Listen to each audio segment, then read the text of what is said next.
साधो यही घड़ी यही बेला, साधो यही घड़ी यही बेला, यही घड़ी यही बेला, साधो यही घड़ी यही बेला, साधो यही घड़ी यही बेला। लाख खर्च फिर हाथ न आवे, लाख खर्च फिर हाथ न आवे, हाथ न आवे ओ हाथ न आवे, लाख खर्च फिर हाथ न आवे। मानुष जन्म सुहेला, साधो यही घड़ी यही बेला, साधो यही घड़ी यही बेला।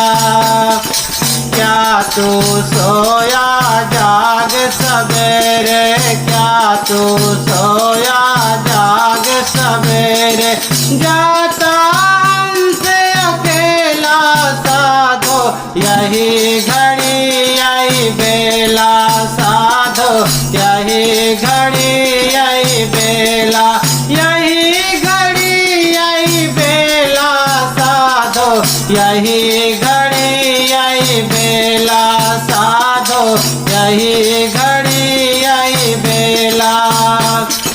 ना कोई संगी ना कोई साथी, ना कोई संगी ना कोई साथी, ना कोई साथी ना कोई संगी, जाता हमसे अकेला, साधो यही घड़ी यही बेला, साधो यही घड़ी यही बेला, यही घड़ी यही बेला, साधो यही घड़ी यही बेला, साधो यही घड़ी यही बेला।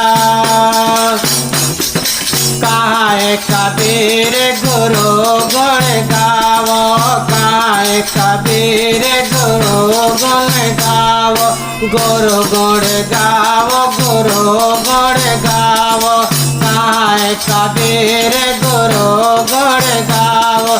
झूठा है सब मेला, साधो झूठा है सब मेला, साधो यही घड़ी यही बेला, साधो यही घड़ी यही बेला, यही घड़ी यही बेला, साधो यही घड़ी यही बेला, साधो यही घड़ी यही बेला, साधो यही घड़ी यही बेला। बोले सदगुरु कबीर साहिब की जय। साहिब बंदगी साहिब। हमारे बीच में देखो ज्ञान की वो धारा प्रवाहित करने वाले, अपनी लेखनी में भी समाज को देने वाले पांडे जी भी विराजमान है। आपका हमसे बहुत पहले से परिचय है। हमें सदगुरु अभिलाष साहेब जी के साथ रहने का एक लंबा अरसा मिला, समय मिला, और उस बीच में उस दरमियान में पांडे जी समय समय से मिलते रहे गुरुदेव जी से, और आपकी चर्चाएं सुनने का अवसर मिलता रहा। और आज वो अवसर पुनः हमें मिला, आपसे मुलाकात हुई, हमें बड़ी खुशी हुई। जैसे हम सुने कि पांडे जी आए हुए हैं, मन को बड़ी प्रसन्नता मिली और ये बड़ा ही सुखद अवसर रहा। आज पुनः हम आपके विचार सुनेंगे और किसी प्रकार से अब समय ना गंवाते हुए हम पांडे जी से ही निवेदन करते हैं कि आप अपने सुंदर एवं मार्मिक विचारों से सदगुरु कबीर साहब जी के संदेशों से हम सबको लाभान्वित करने की कृपा करें।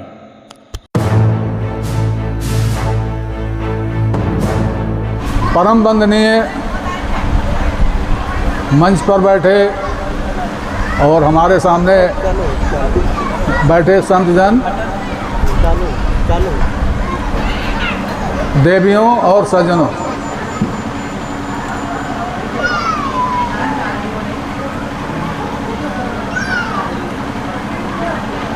एक बार हमसे किसी ने कहा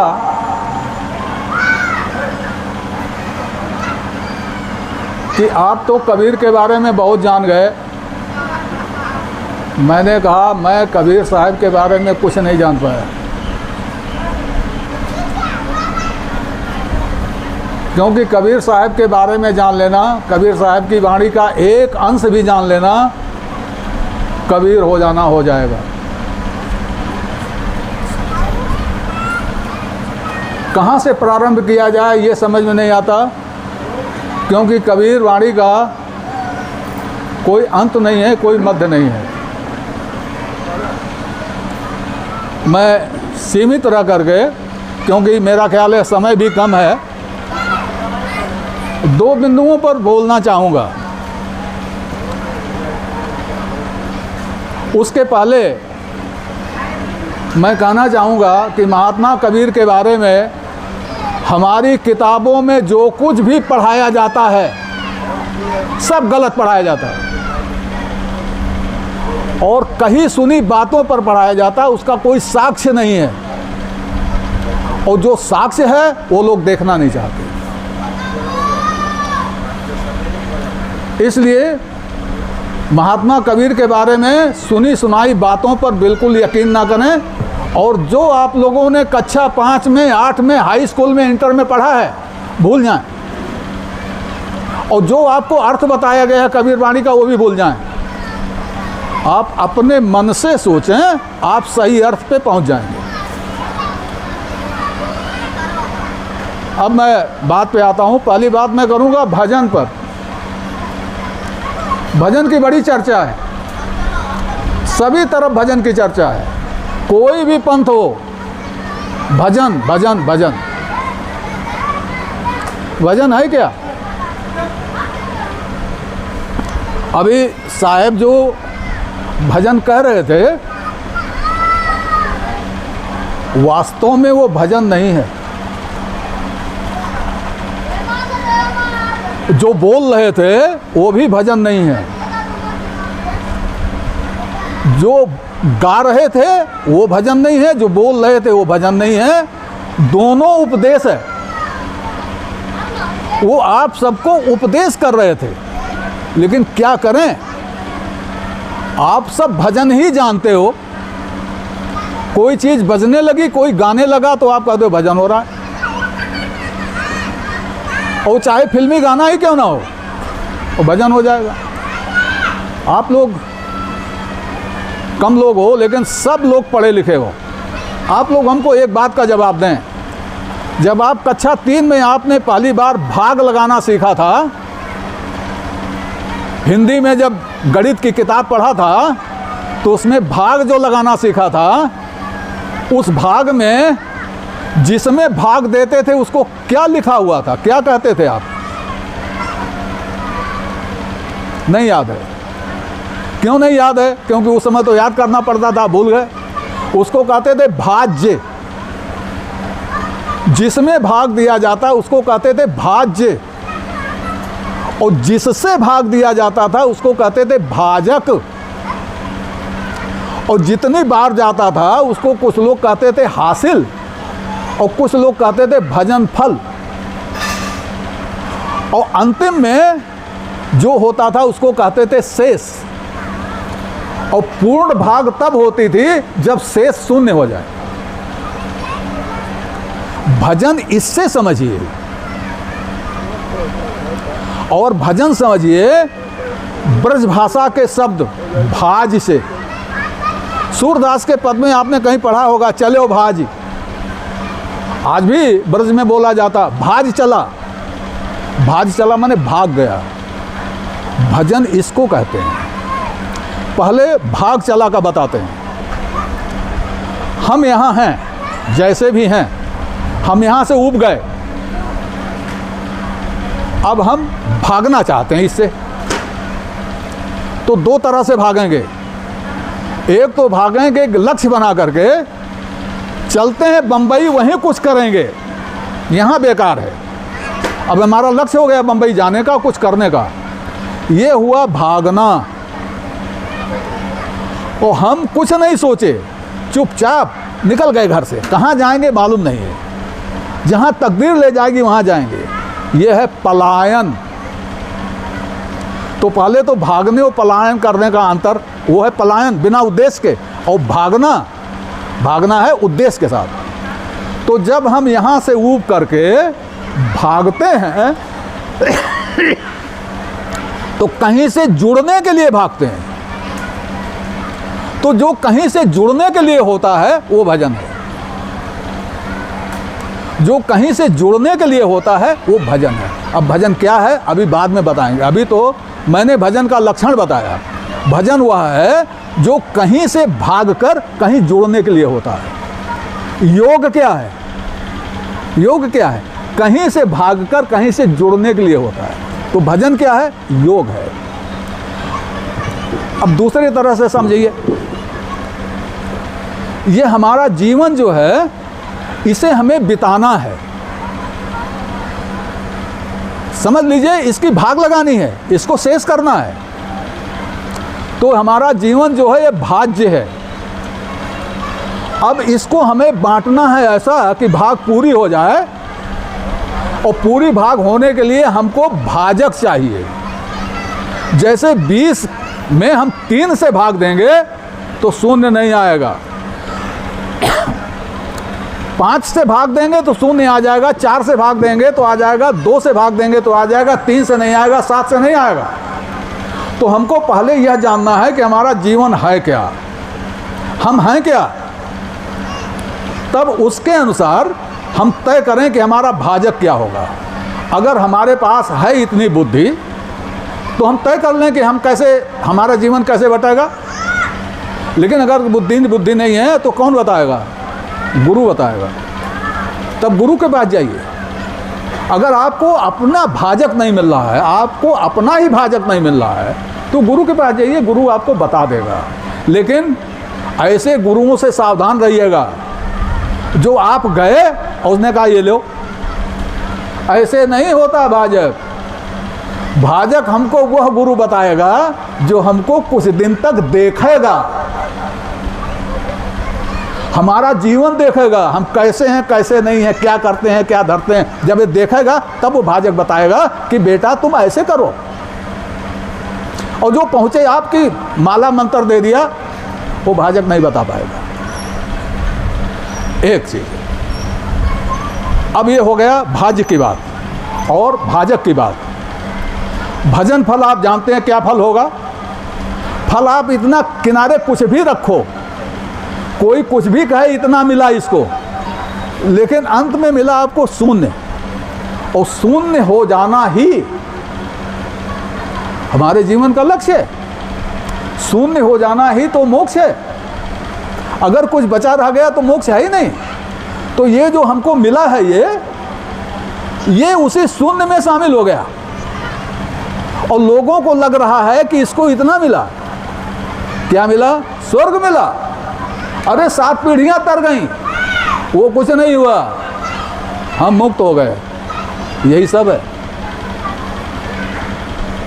हमने बहुत लोगों से पूछा कि भाई भजन की एक पंक्ति मुझे सुना दो, किसी भजन की। अरे एक पंक्ति क्या है? हमने कहा सुनाओ।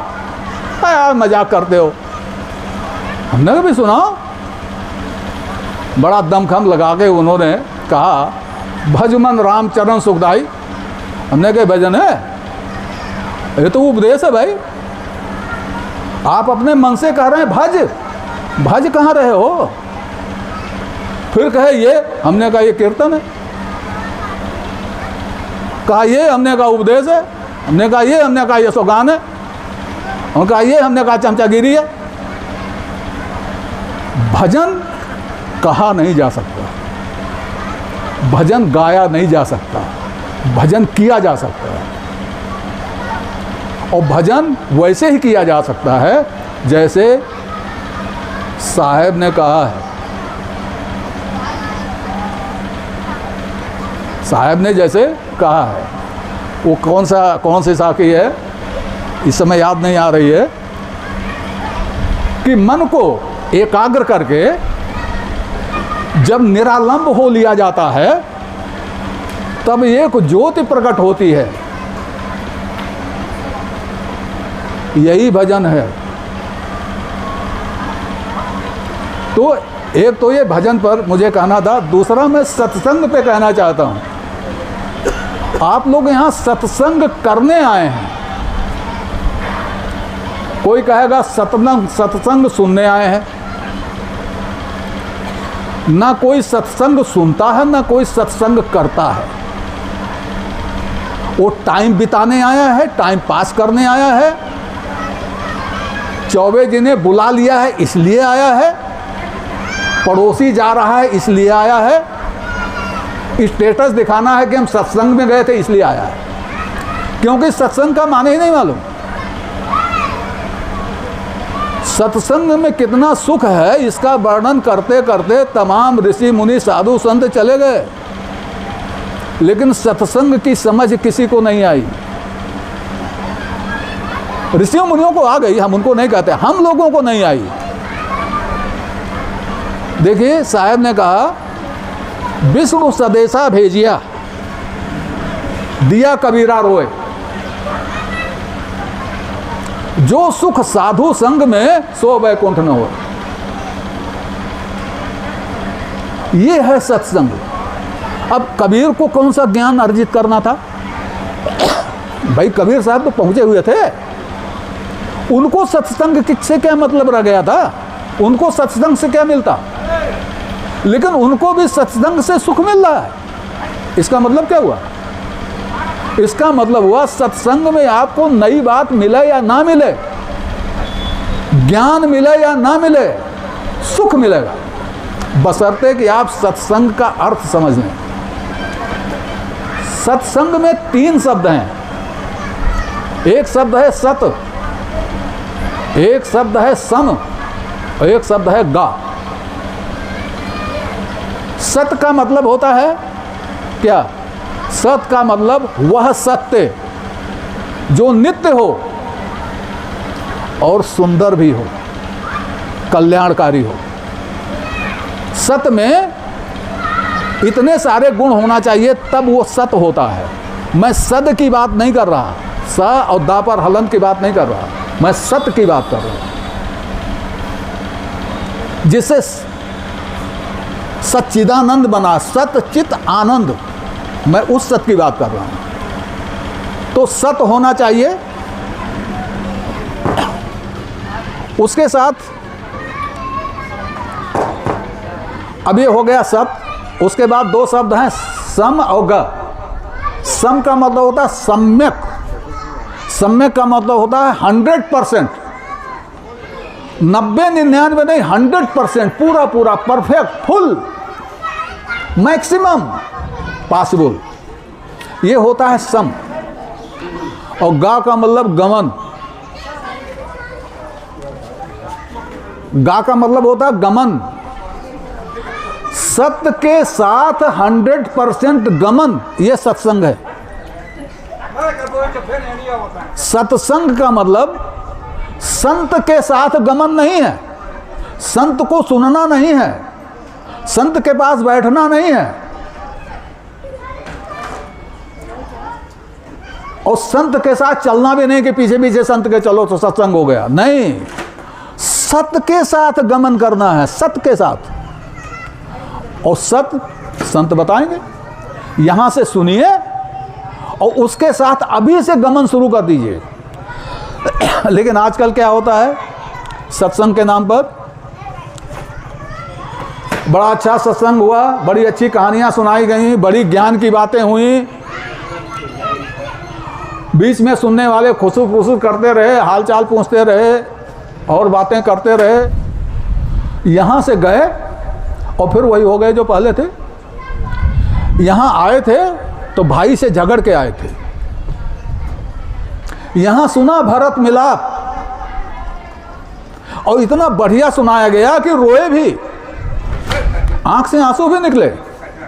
लेकिन जब यहाँ से उठ के गए और वहां जरा सी बात हुई कि भाई को 2 झापड़ जड़ दिया, इस सत्संग से क्या फायदा? ऐसा ही सत्संग हो रहा है। इसीलिए साहब ने कहा है 4 मास घन गर्जिया, वो क्या कैसे नीर, हाँ, और पहिरे जड़तन बख्तरी चुबे नहीं कोती। या सारी दुनिया वैष्णो भाई गुर नहीं लागा कान। यहाँ पर एक बात कहता हूँ, जरा सा दृष्टता होगी लेकिन कहता हूँ क्योंकि आ गई है बात। तुलसीदास जी ने कहा, फूल ही फल ही न बेत, यद्यपि सुधा बरसें जलत, मूरख हृदय न चेत, जो गुर मिले बिरंच सम।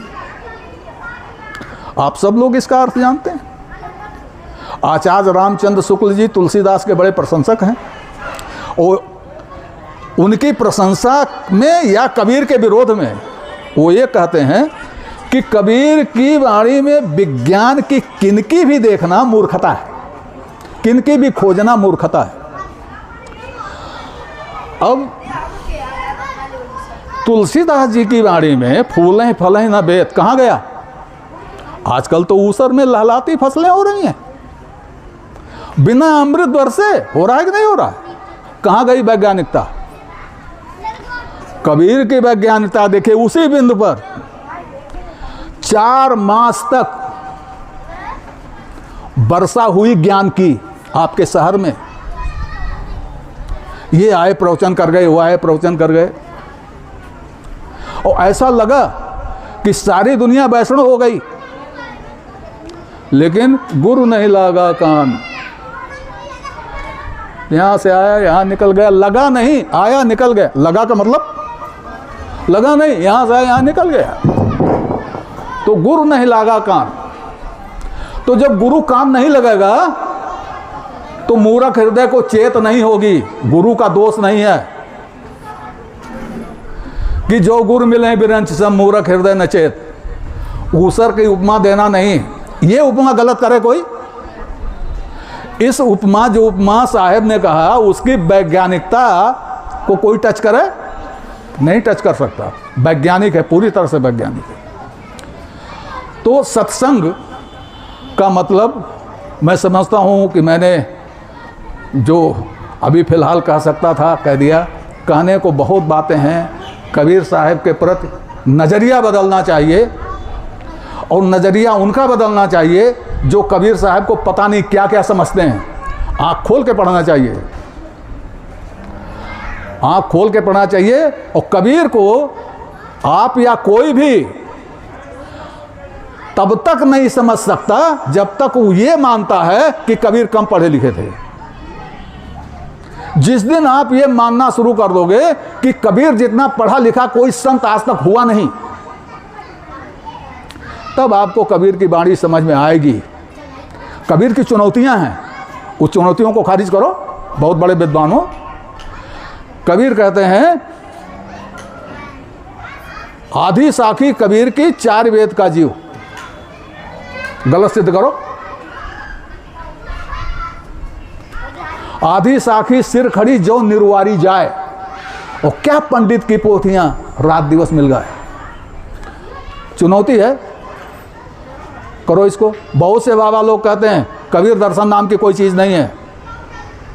गोरखपुर में बहुत बड़े बाबा ने कहा था एक बार कि कबीर दर्शन नहीं है। अब कबीर की एक पंक्ति में कह रहा हूँ, चुनौती है कबीर की। कहो कि कबीर झूठ बोलते हैं। पंक्ति है, तुम जिन जानो गीत है यह निज ब्रह्म विचार। कबीर कहते हैं इसको गीत मत समझो, ये मेरा ब्रह्म विचार है। ब्रह्म विचार कहते किसे हैं? ब्रह्म विचार ही तो दर्शन है। कबीर साफ साफ कहते हैं इसको गीत मत समझो, ये मेरा दर्शन है। आप सिद्ध करके दिखाओ कि कबीर का दर्शन नहीं है, या सिद्ध करके दिखाओ कबीर का दर्शन इनसे मिलता है। कबीर का दर्शन किसी से नहीं मिलता। आप पढ़ोगे ऐसे ही तो आपको लगेगा, कुछ दूर तक आपको ये लगेगा कि कबीर तो हमारे साथ चल रहे हैं, कबीर तो हमारे वेदों के साथ चल रहे हैं, कबीर हमारे उपनिषद के साथ चल रहे हैं। और एक क्षण ऐसा आएगा कि आप लोगों का अरे ये कबीर तो भाग गया, ये अलग रास्ते पर चला जाए, आप कैसे खोजें? तो वहाँ जाओ खोजो, तो वहाँ से भी भागते मिलेंगे, क्योंकि कबीर का अलग दर्शन है। कबीर का एक अलग दर्शन है। अपनी वाणी को विराम देता हूँ, और संत जनों का बहुत बहुत आभार कि उन्होंने मुझे ये अवसर दिया। और आप सब लोगों को, साहब लोगों को बंदगी, आप सब लोगों को बंदगी।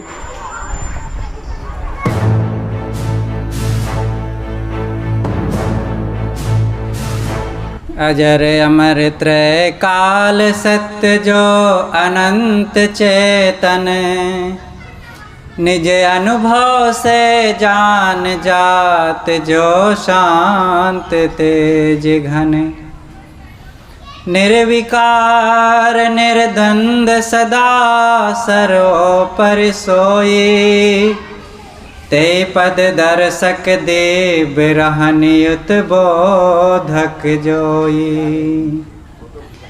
ऐसो मुक्त स्वरूप जो श्री गुरुवर के चरण चित, शीस झुकावत दास ये जन्म मरण भय हरण हित।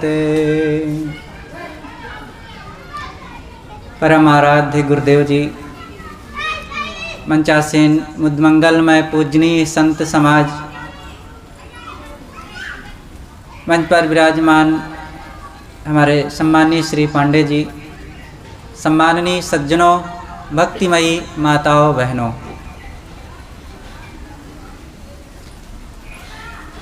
ये सदगुरु कबीर साहब का मंच है। कबीर विचारों की यहाँ पर चर्चा हो रही है। कबीर विचार एक व्यक्ति के विचार नहीं हैं, ये मानवता के विचार हैं। कबीर ने किसी को देख करके अपनी बातें नहीं कहा है, ये मानवता की मांग है। उनके जो उपदेश हैं, उनकी जो बातें हैं, वो हमारी ज़रूरतें हैं। इन्हीं बातों पर, इन्हीं शिक्षाओं पर चल करके हमारा जीवन असली जीवन बनेगा। हम लोग तो कहीं के कहीं चले जा रहे हैं, ना इस सामाजिक व्यवस्था को समझ रहे हैं और ना अपने मन को समझ रहे हैं। हमें अपने जीवन को पहली बात समझना होगा। जो अंदर से ज़रूरत है, जो हम चाहते हैं और जो बड़ा सरल है, वही नहीं कर रहे हैं। सब दुख का काम, महंगा काम, कठिन काम की ओर दौड़े जा रहे हैं। और वह है अज्ञान, आसक्ति, मोह, अहंकार, तृष्णा और इंद्रियों की विवशताएं, वासनाओं की तरफ दौड़ना। ये कितना महंगा सौदा है, कितना दुखदाई है और कितना परिश्रम है इसमें। सारी जिंदगी इसी में खप जाती है, केवल रोते रोते। इसलिए इन बातों से हमें निकलने की ज़रूरत है। शांत रहना, सुखी रहना और जीवन को आराम से जीना बड़ा सरल है। हमने बड़ी बनावटीपन अपने जीवन में कर लिया है और ये बनावटी तथा नकलीपन के कारण ही हमारा जीवन बड़ा कठिन तथा दुखमय हो गया है और रात दिन क्लेश में जीते हैं इसी के कारण। तो हम अपनी जीवन की आवश्यकता को समझें। हमारे जीवन के दो भाग हैं, शरीर और शरीर के अंदर में बैठा हुआ अविनाशी आत्मा। तन जीव मिलन की स्थिति या जीवन की बेला है, कोई न किसी का जग में बस 2 दिन का मेला है। ये सदगुरु अभिलाष साहिब जी की एक पंक्ति है। जीवन किसे कहते हैं?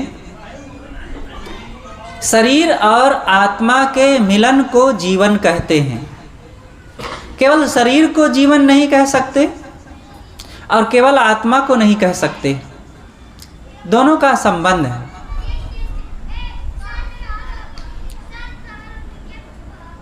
हमें अपने आप को देखना है। ये जीवन जो हमें मिला हुआ है कितना मूल्यवान है और कितना महत्वपूर्ण है, इन चीज़ों को हमें मनन करना है। तो जब तक हम अपने आप को पहचानेंगे नहीं, मानवता के राह पर चलेंगे नहीं, तब तक मन को कभी भी तृप्ति नहीं मिलेगी, शांति नहीं मिलेगी। ये शरीर सबका क्षणभंगुर है, निरंतर बदल रहा है। बचपना से किशोर अवस्था, जवानी, अधेड़ और बुढ़ापा, जर्जरता को पहुँचते हुए अंततः एक दिन इसका मिट्टी में मिलना है। ये परिवर्तनशील शरीर के अंदर में एक ज्योतित दिव्य आत्मा है, वह है अविनाशी आत्मा। हमें उस अपने आप को पहचानने की जरूरत है। और जब तक हम इस शरीर तथा शरीर में रहने वाले उस आत्मा के भेद को नहीं जानेंगे, तब तक हमारा मन बाहर भटकता रहेगा। चीज़ों के लिए, भोगों के लिए, दृश्यों के लिए बस हम दौड़ते रह जाएंगे। बाहर की क्षणभंगुरता और दृश्य प्रपंचों से निकल करके हमें अपने उस आत्म तत्व को और शरीर की वास्तविकता को समझने की ज़रूरत है। सदगुरु कबीर साहब कहते हैं, सरगुण की करी सेवा, निर्गुण का करु ज्ञान, सरगुण निर्गुण से परे तहाँ हमारा ध्यान। सगुण और निर्गुण ये दो बातें हैं। अब उसकी गूढ़ता में हम नहीं जाएंगे, लेकिन व्यवहारिक रूप से इसको हम थोड़ा सा समझने का प्रयास करें। सगुण क्या है? लोगों ने सगुण ये मान रखा है कि जो कोई आकारवान हो उसको भगवान मान करके पूजा जाए। अब आकारवान किसे माने हैं? किसी प्रतिमा की, किसी मूर्ति की, फोटो की उपासना करना, ये सगुण भगवान माना गया है।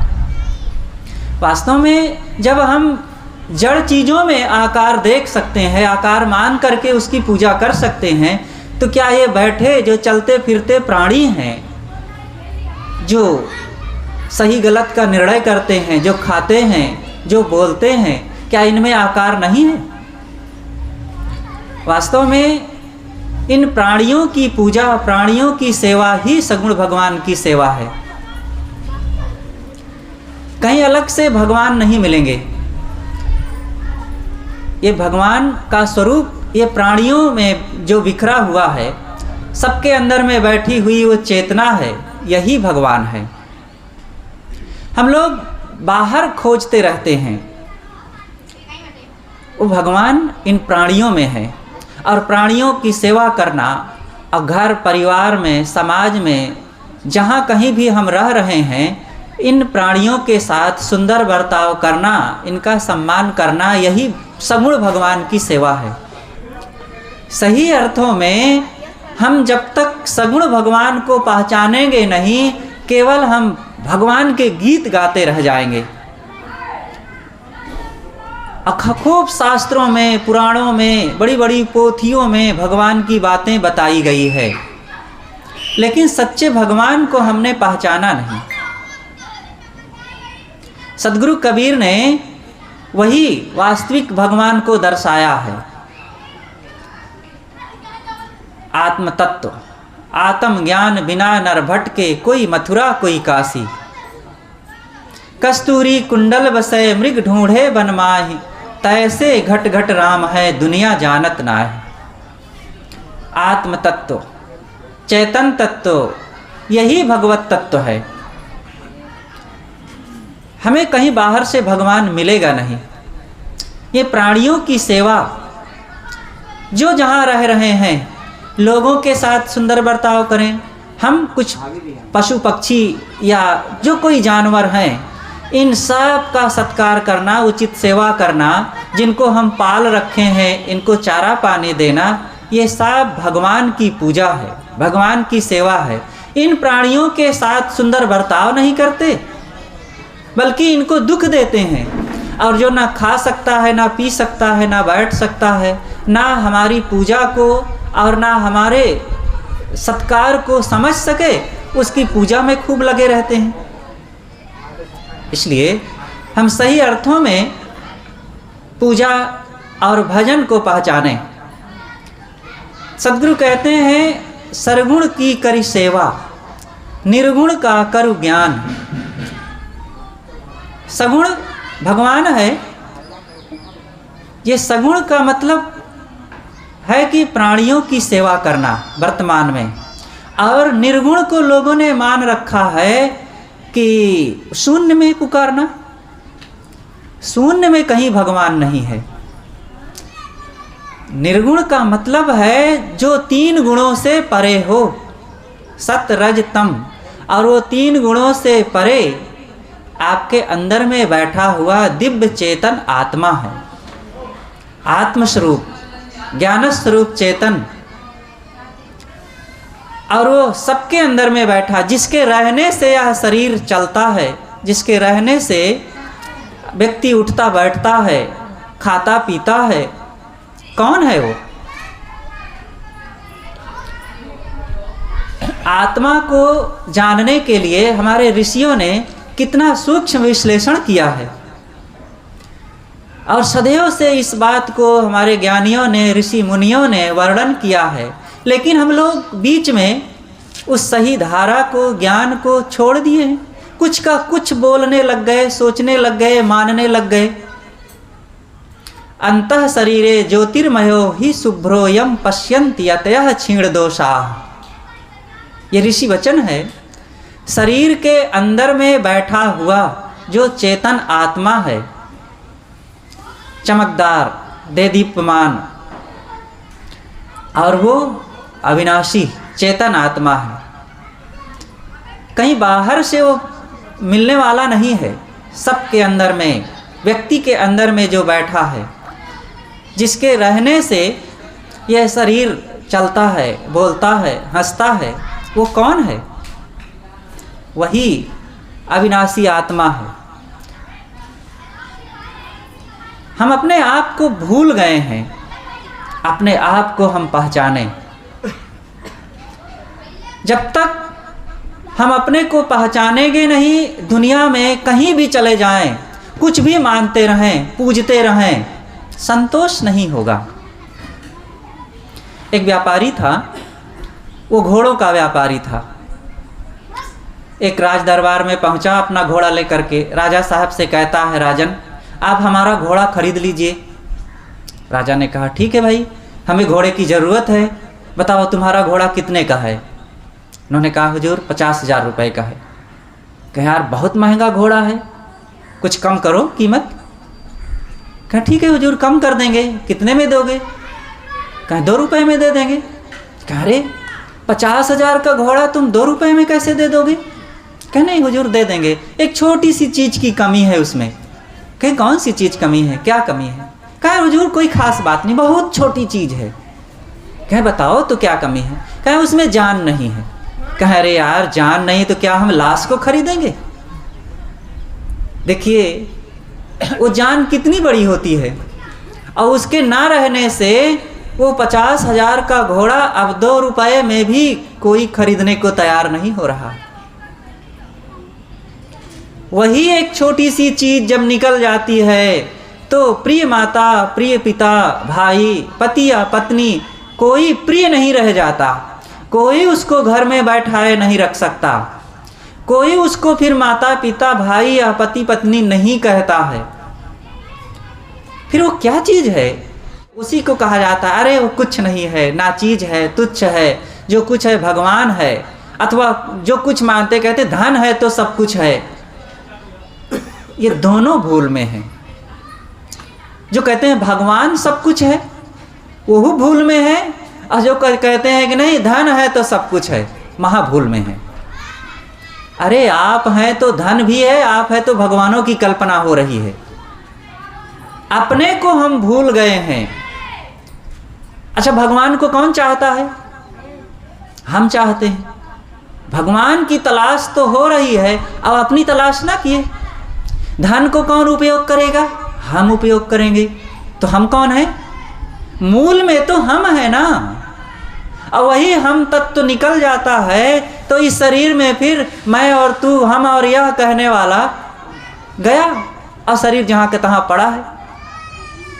इन आँखों से कौन देख रहा है? कान से कौन सुन रहा है? हाथ पैर से कौन चल रहा, काम कर रहा है? वही आप हैं, वही अविनाशी चेतन आत्मा है। और इस बात को समझना कोई कठिन नहीं है, इतना गूढ़ नहीं है कि इस जीवन में नहीं समझ पाएंगे। अच्छा, इस जीवन में नहीं समझ पाएंगे तो क्या जब पशु हो जाएंगे, 4 पैर वाले हो जाएंगे, गाय, घोड़ा, गधा, ऊंट, बंदर, हाथी हो जाएंगे, तब पहचानेंगे? मनुष्य तो ये कुछ समझ सकता है। सारे ज्ञान विज्ञान की खोज, नाना कला कल्पना और अनेक प्रकार की जो सृजनात्मक चीज़ें हो रही है आकाश के से पाताल तक, और क्या क्या आज विज्ञान कर रहा है, ये कौन कर रहा है? मनुष्य कर रहा है। और मनुष्य का मतलब ये चेतन जीव। और इन चीज़ों को तमाम भौतिक अनुसंधान करने वाला व्यक्ति इसमें सक्षम है और अपने आप को पहचानने में सक्षम नहीं होगा।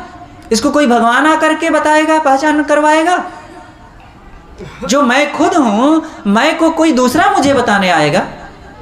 और बताने वाले बता भी रहे हैं, उनकी बड़ी कृपा है, अहेतुकी कृपा है इन गुरुजनों संतों की, जिन्होंने साधना करके और अपने आप में इन बातों का अनुभव करके हम तक पहुंचा रहे हैं। अब हमें स्वयं समझना है अपने जीवन को खुद शांति पाने के लिए। सारा दुख जो है हमारा, हमें भगवान नहीं मिला है इस बात का नहीं है। भगवान नहीं मिला इसलिए हम दुखी हैं। भगवान मिल जाएगा तो क्या करेंगे? भगवान आ जाए, कृष्ण भगवान आ जाए, और कृष्ण भगवान आ जाए और उनको आपको रोज 1 किलो दही और इतनी मिठाई और इतना घी और अपने घर में इतनी जगह, और 2-4 साल रह जाए आपके यहाँ, शायद 1-2 महीना में उब जाएंगे खिलाते खिलाते, और कहेंगे भगवान अब जाओ किसी और को दर्शन दो, हम अब छक गए हैं। अब भगवान आ जाए, जिसे भगवान कहेंगे तो वो कौन होंगे? वो भी तो देहधारी होंगे, और उनकी देह भी तो इन्हीं पंच तत्वों से बनी होगी, और उनकी देह में भी तो वही अविनाशी आत्मा होगा। अब फिर वो भी तो खत्म हो जाएंगे, क्योंकि वो भी जन्म में है। कहीं अलग से अलौकिक जो कल्पना सबके दिमाग में भरी हुई है भगवान की, वो सब बातें नहीं है।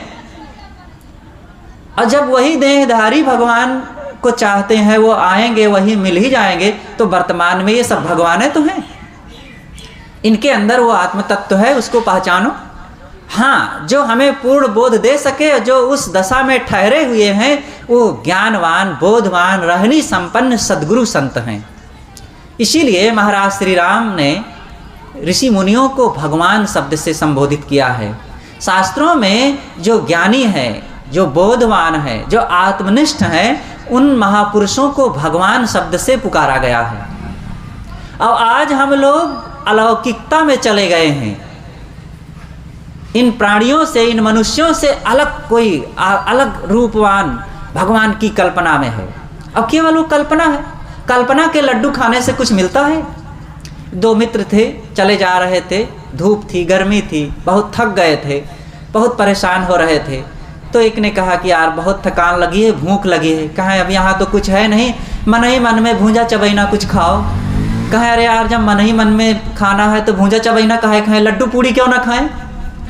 अब मन ही मन में खाना है तो चाहे लड्डू पूड़ी खाओ, चाहे बर्फी श्रीखंड खाओ, कुछ पेट को या मुंह को मिलना है। ऐसे मन ही मन में हम भगवान को खूब जपते रहें, करते रहें, नाम लेते रहें, और काम वही रहे। तंबाकू भी खाएं, बीड़ी भी पिएं, सिगरेट भी पिएं, झूठ भी बोलें, लड़े झगड़े भी, क्रोध भी करें, शराब भी पिएं, मांस भी खाएं, कुछ होना है?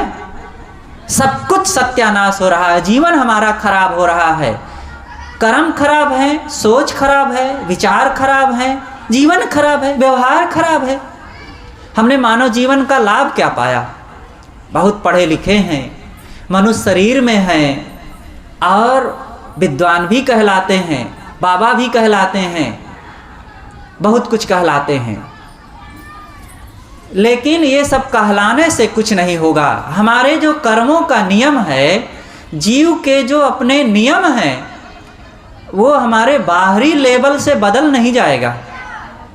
हमने उजल उजल कपड़ा दिखा दिया है, तो हमने जो कर्म किया है, तो क्या वो कर्मों का परिणाम कपड़ा दिखाने से बदल जाएगा? हम पढ़े लिखे हैं, हम अमुक तथाकथित जाति में पैदा हुए हैं, इसलिए हम बड़े हैं और हमें कुछ नहीं फर्क पड़ेगा। कुछ नहीं होने वाला है। इसलिए सरल बनकर, विनम्र बनकर के साधना करें। सदगुरु कबीर साहब का यही उपदेश है। उन्होंने कहा है, कुल मर्यादा खोय के खो जिन पद निर्वाण, अंकुर बीज नसाय के नर भय विदेही थान। हमारे पुरा काल के ऋषि मुनियों, ज्ञानियों, महापुरुषों ने क्या किया है? नाम ले लीजिए, व्यास, वशिष्ठ, विश्वामित्र, सनक, सनंदन, सनातन, सनत कुमार, नारद, सुखदेव, श्री राम, श्री कृष्ण आदि आदि जितने महापुरुष हुए हों, इन्होंने अपनी कुल की मर्यादाओं को मिटा करके, कौन कहाँ जन्मा कुछ कह नहीं सकते, और बल्कि अधिकतम लोग तो सामान्य कही जाने वाली जातियों में जो तथाकथित जाति मानी गई है, वैसे तो जाति एक है, मनुष्य, केवल मनुष्य है बस। पैदाइश से पता चलता है कि कौन किस जाति का है। जिस मादा से और जिस नर से बच्चे हों उनकी एक जाति है, और संसार में कोई भी कहीं की नारी हो और कहीं का भी पुरुष हो उनसे बच्चे होते हैं, इसलिए मनुष्य की एक जाति है बस। और हम लोग मनुष्य हैं, इसलिए इस मनुष्यता की राह पर चल करके विनम्र हो करके मनुष्य जीवन का लाभ उठाया जाए। झूठा अहंकार लाद करके और कुछ का कुछ बोल करके अब अपने मन को ना खराब करें, कर्मों को ना खराब करें, दूसरे के दिल दिमाग को खराब ना करें, समाज में गंदगी ना फैलावें, झूठा अहंकार, अहमहीनत्व की भावना ना फैलाएं, इंसान बने। हमारे ऋषियों ने क्या कहा है? समानी प्रपाह सहो अन्न भागा। हमारी पौशाला एक हो, हम एक साथ खाएं पिएं और हम एक साथ मिल बांट करके खाएं पिएं और रहें। और आज हम लोगों ने एकदम बांट दिया है। मनुष्य के बीच में इतनी विभाजक रेखाएं खींचा है कि हमने अपने ही भाई को इतना दुख दिया है कि क्या कहा जाए। इतना समाज में विकृति और गंदगी तथा दुख का तांडव फैलाने वाले अन्य कोई जानवर भी नहीं है। एक बाघ, भालू, शेर, चीता जिसे कहते हैं ना, वो इतना समाज में या प्राणियों में दहशत नहीं फैलाता है जितना इन मनुष्यों ने फैला रखा है, अपने स्वार्थ के लिए, झूठे अभिमान पोषण के लिए। इसलिए हम सरल बने, क्योंकि हमारी जरूरत है शांति, और शांति तब मिलेगी जब हम दूसरों को निर्भय करेंगे, दूसरों को प्रेम देंगे। प्रेम से प्रेम मिलता है, ये जाहिर सी बात है, सब लोग समझते हैं। जब आप किसी का नमस्ते करते हैं तो वो भी आपको नमस्ते कर लेता है। आप किसी के सामने मुस्कुराते हैं तो वह भी मुस्कुरा देता है। आप किसी को गाली देते हैं तो वो भी गाली दे देता है। आप किसी के सामने आंख तरेरते हैं तो वो भी आंख तरेरता है। आप किसी को निमंत्रित करते हैं तो 4 दिन में वो भी निमंत्रित करता है। किसी की बहू बेटी ले आएंगे तो अपनी बहू बेटी देना पड़ेगा, सीधा सा हिसाब है, जो दोगे वही पाओगे। तो हमें क्या देना चाहिए? जो चाहते हैं अपने लिए, प्रेम चाहते हैं, सत्कार चाहते हैं, सम्मान चाहते हैं, वही देना शुरू कर दें। हम सबको अपना माने और सबके साथ सुंदर बर्ताव करें। और सदगुरु कबीर कहते हैं कि यही है सगुण भगवान की सेवा करना, और निर्गुण सबके अंदर में बैठा हुआ आत्म तत्व है। वो 3 गुणों से परे, सत रज तम 3 गुण है, और इन 3 गुणों से परे वो रूपवान नहीं है, वो एक सत्ता है, और वही आप हैं। आपके अपने होने में कोई संदेह नहीं है। पश्चिम के एक महान दार्शनिक का एक जो छोटा सा वचन है वो पूरी दुनिया में आज गूंज रहा है, I think therefore I am. मैं सोचता हूँ इसलिए मैं हूँ। मैं सोचता हूँ, सोचना एक ज्ञान है, और ज्ञान किसी तत्व में होता है, और वो तत्व चेतन होता है, जड़ में नहीं होता। ये माइक नहीं सोचता है, ये खंभे नहीं सोचते हैं, ये दीवार नहीं सोचती है। सोचने वाला कोई चेतन होता है, और मैं सोचता हूँ इसलिए चेतन हूँ। दूसरे भी सोचते हैं इसलिए भी चेतन है, और चेतन किसी चेतना में होता है, और वही एक दिव्य शक्ति है। जड़ तत्वों से अलग एक पहचान है वो, और हम उस तत्व को पहचानें। हम एक अविनाशी आत्मा है, और सबके साथ सुंदर बर्ताव करते हुए सबके साथ प्रेम करें। और अंतिम बात है, सरगुण निर्गुण से परे तहाँ हमारा ध्यान। ये शरीर को समझें, शरीर नाशवान है। आत्मा को समझे, आत्मा अविनाशी है, नित्य है। अपने कर्मों के अनुसार वो जन्म जन्मांतरों में भटक रही है। अपने कर्मों को आज इसी शरीर में रहकर, मानव जीवन में ये संभव है, निष्काम बनावें। सारे पाप और पुण्य, पाप को तो पहले ही छोड़े, पुण्य से भी अनासक्त होवें, उसकी भी जरूरत नहीं। अपने आप में ठहर जाना, यह है निष्काम कर्म। गीता का उपदेश इसी के लिए, सदगुरु कबीर ने, हमारे ऋषियों ने इसी का उपदेश किया है। और अंततः अपने आप में लौटें, सरगुण निर्गुण से परे तहाँ हमारा ध्यान। ध्यान है सारी इच्छाओं को त्याग देना, अपने आप में लौट आना, मन को स्वश कर लेना, शांत, और इच्छाओं कामनाओं को, राग द्वेष को मिटा करके अपने आप में ठहरें, अपने आप में स्थित होवें। बस यही ज्ञान में लौटना, बाहर से लौट करके भीतर अपने आप को पहचानें, यही ज्ञान है। और यही आत्म तत्व को पहचान करके अपने स्वरूप में ठहरें, यही हमारी कमाई है और यही ज्ञान था शांति की उपलब्धि है। अपनी बातों को मैं यहीं पर समाप्त करता हूँ। बोलिए सद्गुरुदेव की जय। हमारे बीच परम पूज्य श्रद्धेय संत श्री विकास साहेब जी विराजमान हैं। आपसे करबद्ध निवेदन है कि आप अपने ज्ञान गंभीर विचारों से हम सबको लाभान्वित करने की कृपा करें।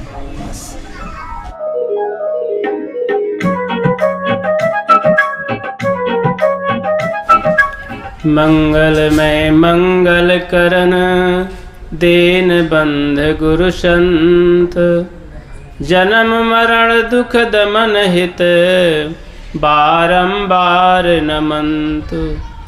बोलिए सद्गुरुदेव की जय। बुद्ध मंगलमय संत समाज, आदरणीय पांडे जी और विद्युत जन, प्रिय भक्त सज्जनों तथा माँ बहनों, बहुत अच्छा लगा। अभी हम पूर्व वक्तव्य को सुन करके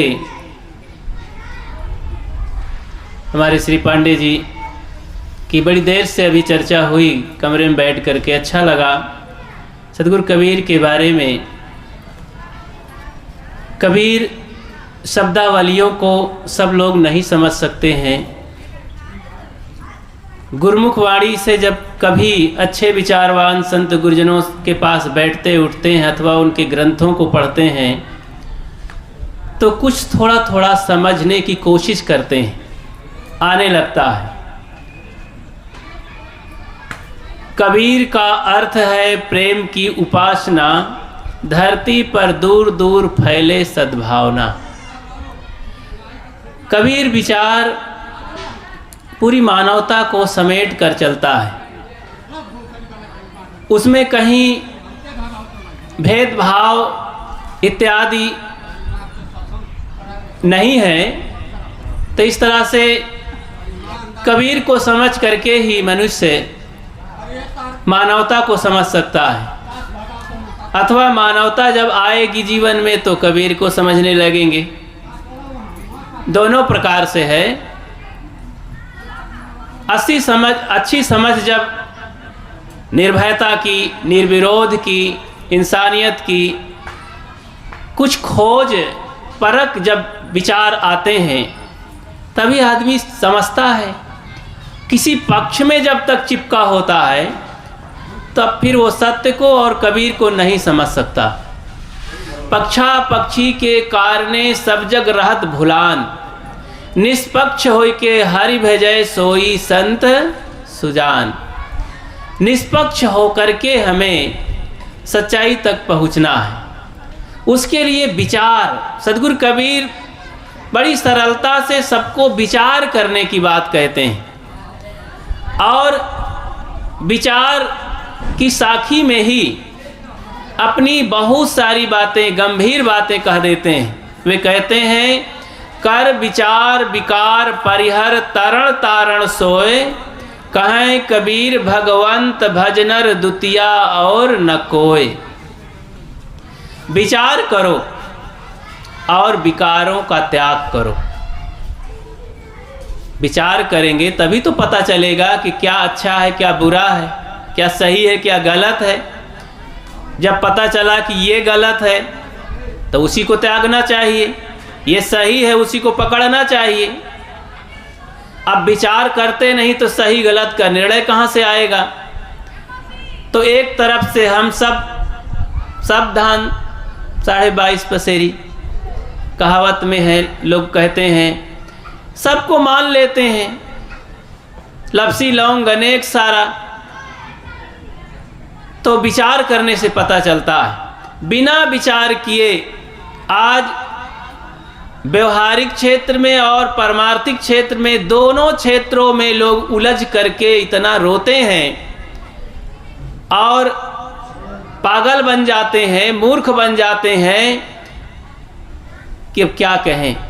इसके लिए एक उदाहरण मुझे याद आता है। राजा था, राजा के पास तो सब कुछ होता है, धन दौलत, विद्वान, अमीर गरीब सबसे जुड़े होते हैं, बहुत बड़ी प्रतिभा होती है, वैभव होता है। राजा के पास एक नौकर था जो कपड़ा धोने का काम, साफ सफाई का करता था, और घर में अपने वो गधा पाल रखा था, उसी से काम लेता था। एक दिन वो गधा मर गया तो अपने प्यारे गधे का नाम रखा था सोडरमल। क्या नाम था? सोडरमल। अब वो मर गया अचानक, इतना प्यारा सोडरमल। अरे जैसे अपने कुत्तों का नाम रख लेते हैं, मोतिया, झब्बर और क्या क्या, तो ऐसे गधे का नाम था। अब सोडरमल मर गए तो बड़ा दुख हुआ। इतने दिनों से उसी पर लादी लाद करके कमाया खाया, बड़ा प्यारा सा गधा था, अब मर गया। तो धोबी ने कहा अपनी पत्नी से कि जाओ रानी साहिबा से मिल के बता देना, आज मन नहीं कहता, बहुत दुख है, बड़ी पीड़ा है। धोबी रोने लगा। रानी ने कहा अच्छा चुप रहो, आराम करो, मैं जाती हूँ। उनकी पत्नी गई। अब रानी साहिबा का पैर पकड़कर रोने लगी। रानी ने चुप कराया, क्या बात है बताओ तो सही। कुछ नहीं कहा, बस रोती रही। अब रानी रोने लगी कि मेरी गरीब औरत है, इसके ऊपर कोई संकट आया है तो एक औरत दूसरे पर कैसे नहीं द्रवित होगी, वो कोमल हृदय की होती है। रानी थी तो क्या, गरीब औरत को रोते देख कर रहा नहीं गया, रोने लगी। राजा साहब आए कि दरबार में चलना है, जरा रानी साहिबा से मिल लें। फिर चलते हैं। अच्छे लोग कम से कम घर वालों से तो मिल ही लेते हैं, बता ही देते हैं, ये समझदारों का काम होता है। तो रानी साहिबा से मिलने आए तो रानी रोती हुई मिली। राजा ने सोचा मेरी धर्म पत्नी अर्धांगनी के आज आंसू गिर रहे हैं तो जरूर कोई संकट होगा, आज तक तो ऐसा कभी नहीं रोई। तो बिना पूछे विचार किए राजा साहब उनके दुख में शामिल होने के नाते राजा साहब रोने लगे, भावुक हो गए। बस 1-2 मिनट बीते कि मंत्री महोदय, बड़े अधिकारी आ गए कि राजा साहब से मिल करके हम जा करके काम करवाएं देश का। राजा की हालत को देख करके मंत्री गंभीर हो गए, रोने लगे कि आज राजा के ऊपर कोई विशेष संकट आ गया है, तो इनके दुख में हमें शामिल होना है। इन्हीं के दरबार में तो जीवन चल रहा है, कमाई खा रहे हैं। मंत्री रोने लगे। मंत्री के पीछे सारे कर्मचारी, पुलिस विभाग जो देश की रक्षा करने वाला है, रोने लगे कि जब हमारे मंत्री महोदय रो रहे हैं तो हम क्यों खुशियां मनाएं। सबके आंखों में आंसू बहने लगे। इस तरह जनता जब देखी, प्रजा देखी कि हमारी जब देश के रक्षक सिपाही रो रहे हैं तो हम क्यों चुप बैठे, आनंद मनाएं, सब रोने लगे। ध्यान दें, ऊपर से नीचे तबके के सभी लोग रोने लगे। किसी ने पूछा तक नहीं, विचार नहीं किया कि आखिर कारण क्या है, ये रोने का कारण क्या है। सभी लोग उदास थे, रो रहे थे, शोक मना रहे थे। इसी बीच में एक महात्मा भ्रमणशील उधर से आ निकले, सोचे कि आज यहीं निवास करते हैं, और पहुंच आए मोहल्ले में। देखे कि लोग तो यहाँ रो रहे हैं, उदास हैं, दुखी हैं, चलो दूसरे मोहल्ले में, यहाँ कोई संकट है, कोई विपदा है। दूसरे में गए तो वही बात, महात्मा जी को संदेह हुआ। उन्होंने कहा भाई बताओ क्या बात है, पूरा नगर रो रहा है, उदास है, कोई बहुत बड़ी घटना घट गई क्या। सामान्य तबके के लोगों ने, प्रजा ने कहा कि हमको कोई पता नहीं है, हमारे सेना के अधिकारी सब रो रहे हैं, फौजी रो रहे हैं।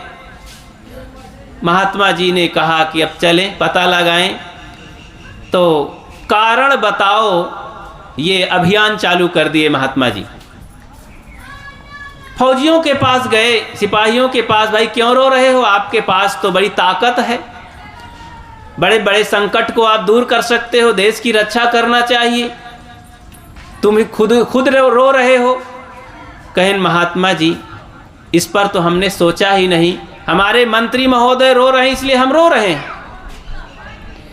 महात्मा जी ने कहा इनसे पता नहीं चलेगा। मंत्री के पास गए, मंत्री से कहे क्यों भाई मंत्रीवर, आपके पास इतनी बड़ी ताकत है, आप महामहिम हैं, तो आप ऐसा भावुक क्यों हो गए हैं, देश की रक्षा करना चाहिए, आप ही रो रहे हैं तो देश की क्या रक्षा करेंगे।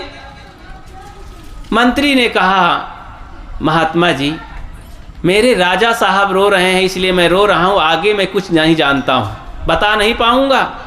राजा के पास गए, राजा भी भौचक्का रह गया कि इस पर तो सोचे ही नहीं। उन्होंने कहा महात्मा जी कोई और बात तो नहीं, मेरी रानी साहिबा, मेरी अर्धांगनी रो रही थी। रानी साहिबा के पास गए, रानी साहिबा ने कहा महाराज जी मेरी गरीब औरत, मेरी प्रजा है, उसके घर में कोई संकट था तो मैं भावुक हो गई, रोने लगी, और आगे मैं नहीं जानती हूँ। सोचा अब चलो उस औरत, गरीब औरत के पास। महात्मा जी ने उस औरत के पास, दुबैन के पास गए, क्यों भाई क्या हुआ। कहें महाराज मेरा सोडर मल मर गया है। तो मरने की बात सुन करके महाराज जी थोड़ा से गमगीन हो गए, क्योंकि दुखी आदमी होगा जिसके घर में कोई मर गया होगा तो थोड़ा उदास हो जाना ही फर्ज बनता है, वहाँ हंसना मुस्कुराना ठीक नहीं, अभद्रता और अव्यवहारिक होगा। महात्मा जी ने सिर गर्दन ऊपर उठाया कि अच्छा ये बताओ सोडर मल शादीशुदा था, छोटा बड़ा लड़का था, कौन छोटा सा नन्हा सा सोडर मल था कि कोई बड़ा जवान। अगर जवान रहा होगा 25-30 साल का तो शादी हो गई, औरत आ गई होगी तब तो बड़ा संकट, एक विधवा हो गई होगी औरत।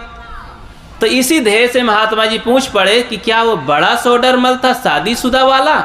कहें अरे महाराज वो मेरा गधा था, कोई बेटा बेटी नहीं था।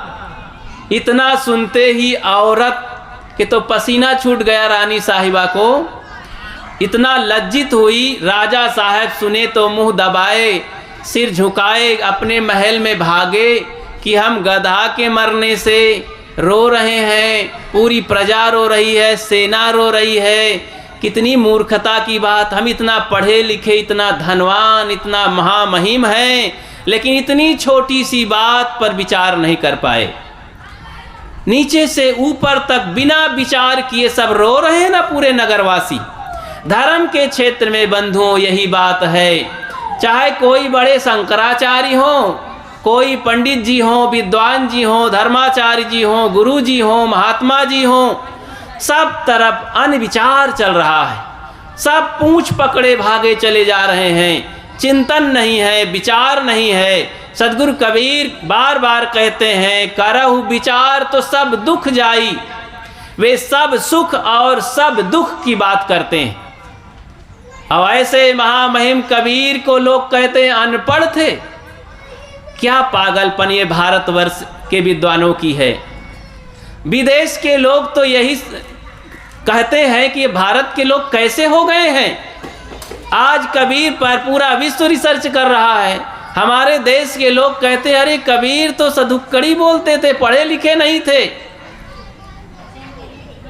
समझना चाहिए कबीर जैसा पढ़ा लिखा और कोई नहीं था।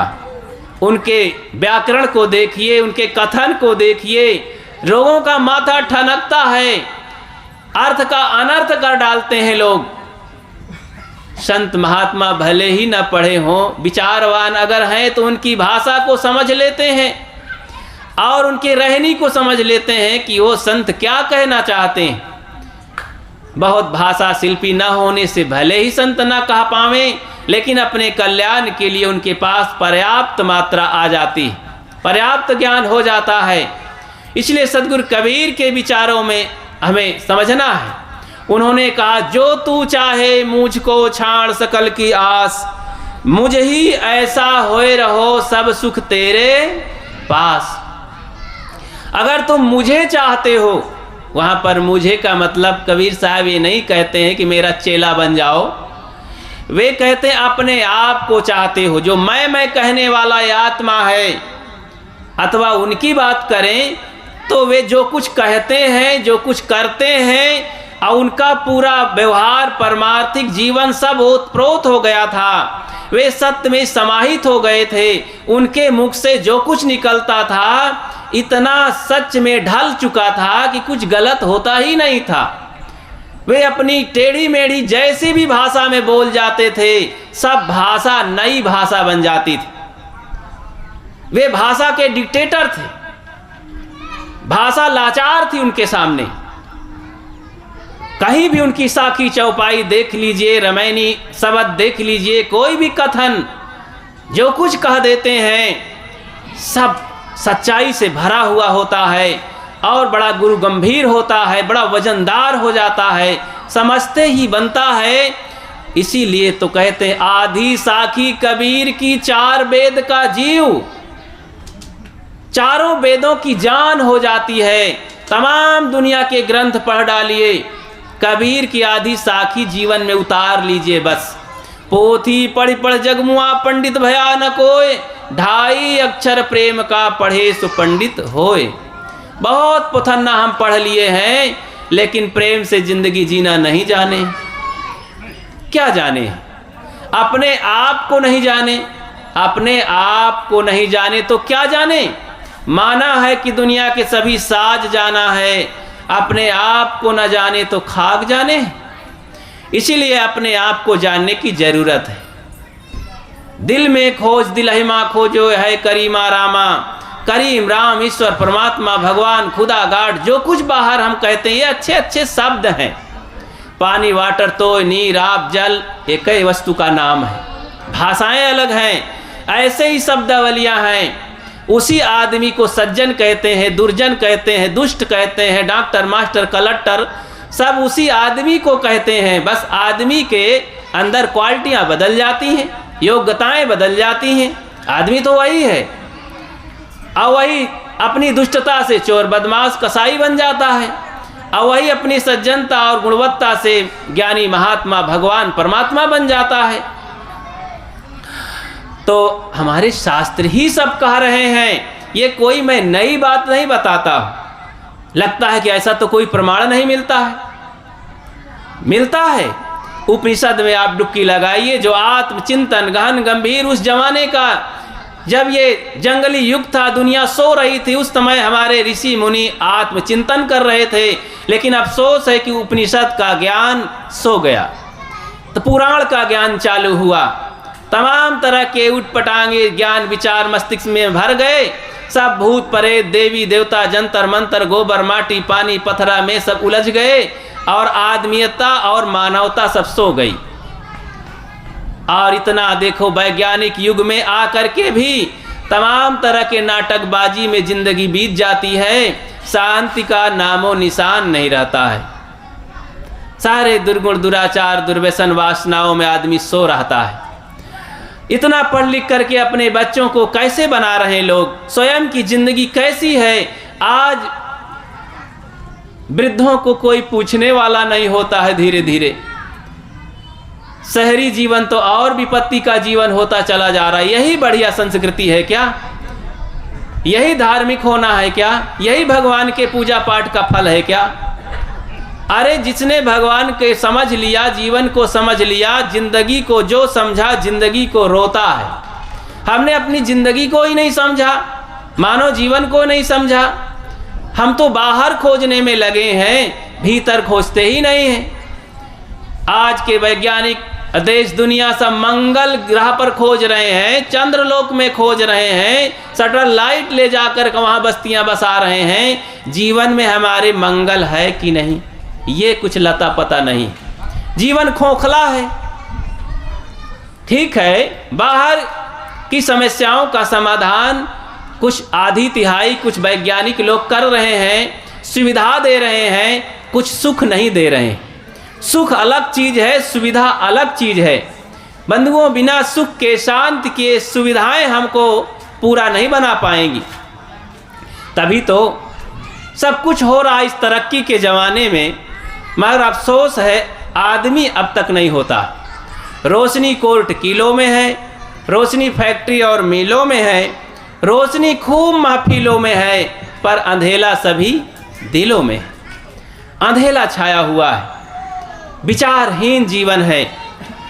तभी तो अगर हम विचार करने लग जाएं, मजाल है, हिम्मत है कि हम तंबाकू खाएंगे, बीड़ी गांजा धतूर पिएंगे, शराब पिएंगे, शराब की बोतल छुएंगे, गिलास उठाएंगे। विचार जरा करें, विचार करें तो क्या तमाम पूजा पद्धति के नाटकबाजी में हम लग सकते हैं, समय को बर्बाद करेंगे?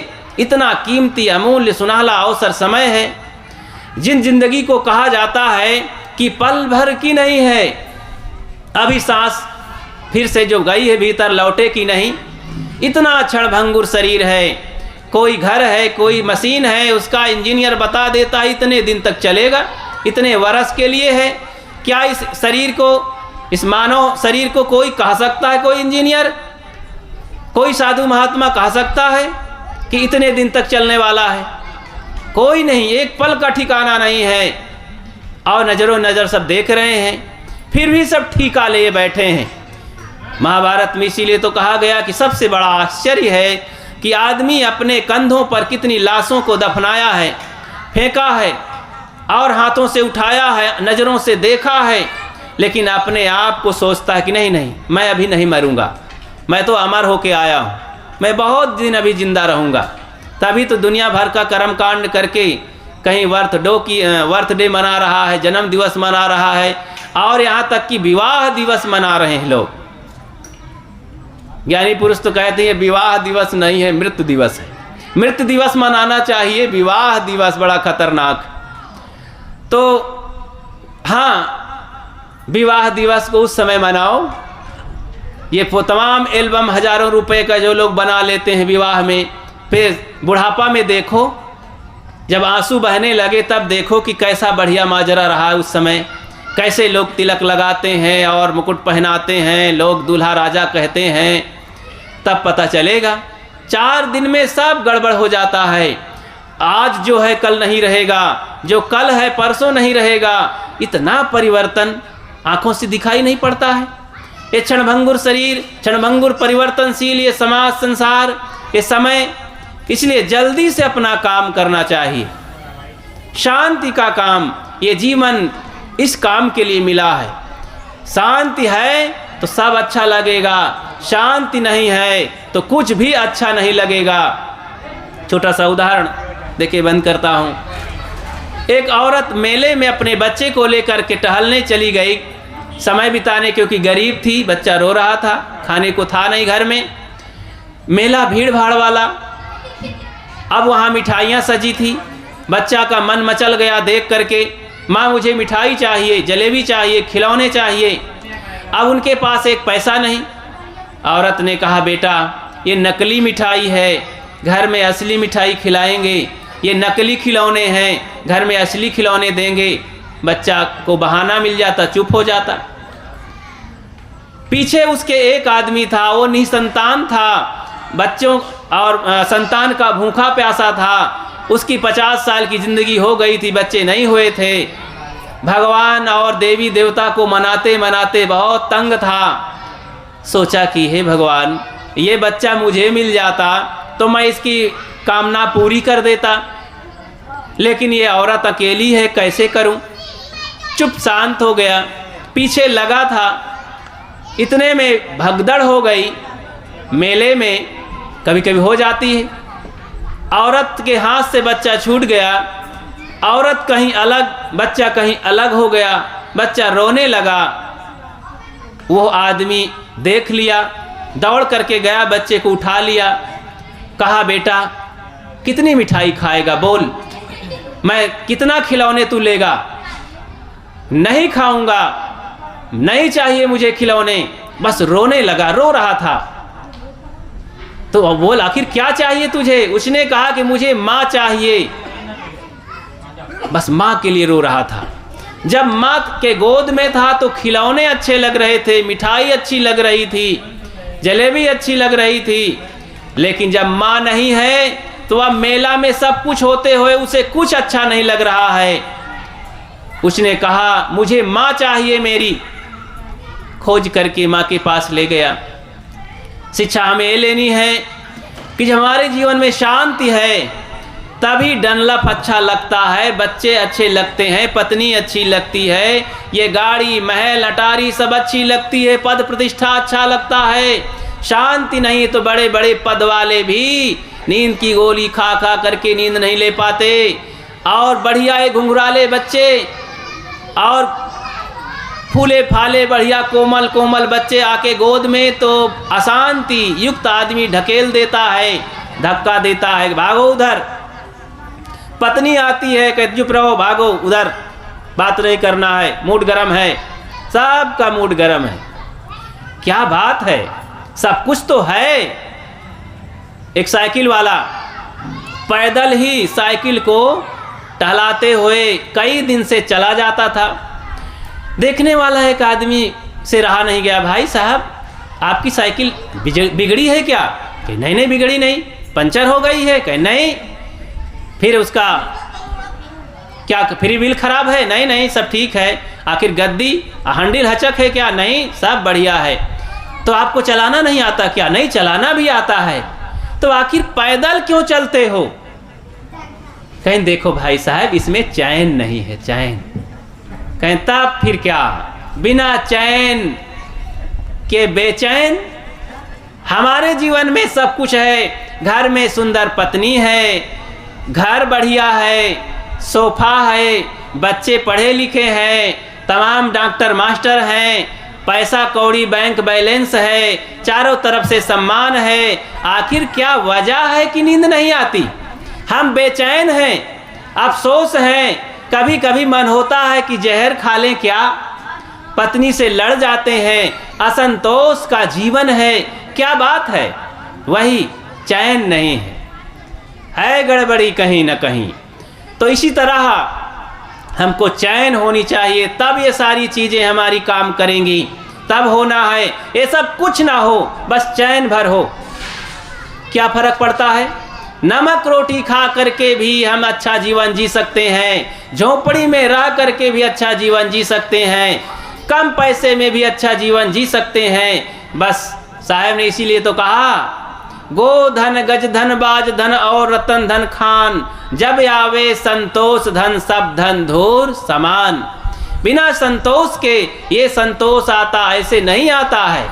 पवित्र कर्मों के द्वारा जब अच्छी समझ अच्छा ज्ञान आता है, आत्म संतोष होता है, तब बाहर का संतोष प्रकट होता है, तभी जीवन शांतिमय होता है। बंधुओं हमें विचार करके विवेक पैदा करके अपने जीवन को संतुष्ट बनाना है, शांत पैदा करनी है। ये काम करने से होगा। सब तरफ सब काम कर रहे हैं, केवल शांति का काम ना करने से जीवन खोया खोया अधूरा पड़ा रहता है और अपनी ज़िंदगी के साथ बहुत बड़ी बेईमानी हो जाती है, हार हो जाती है। इसी हार के साथ पछताते पछताते हम चले जाते हैं एक दिन दुनिया से। रोते रोते जन्मे थे, शिकायत करते करते जीते हैं और पछताते पछताते मर जाते हैं। यही सबसे बड़ी हार होती है। ये हार ना होने पाए, ये निवेदन है मेरा। हम सब लोग सद्गुरु कबीर की बातों को समझें, जीवन में अमल करें, जीवन को सहज और सरल सरस बनाएं। बोलिए सद्गुरु देव की जय। आप सबको बहुत बहुत धन्यवाद। हमारे